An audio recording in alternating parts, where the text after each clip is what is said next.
Assalomu alaykum, qadrli obunachilar, yaxshimisizlar? Mana bugun 2026-yil 3-fevral Namangan shahar prom-zonada boshlagan ishimiz yakuniga yetdi. Ayrim sabablarga ko'ra ishimiz cho'zilib ketdi, o'ydagi muammolarga ko'ra.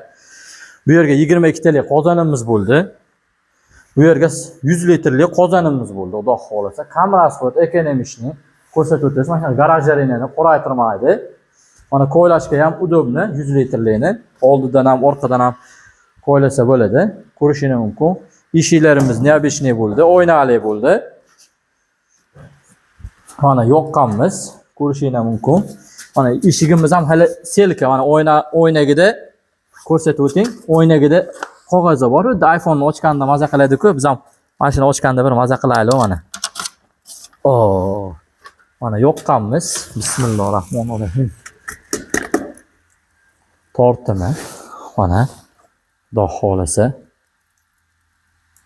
plisoslar tortibdi, ko'rasizlar. Chotki. Mana oynali. Mana buni ham yoqqanmiz, kichigini ham. Bismillahirrohmanirrohim. Mana Xudo xolasa bu ham plisosda ishlayapti.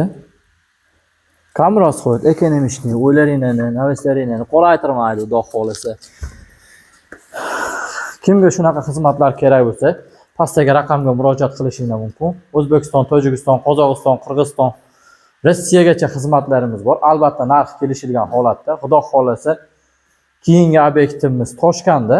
Toshkentdagi obunachilarimiz bo'lsa, bemalol pastdagi raqamga murojaat qilishinglar mumkin. 24 soat aloqadamiz. Yo'qsa like bo'lsa, obuna bo'lish imkoni. Sog' bo'lasiz, salomat bo'linglar.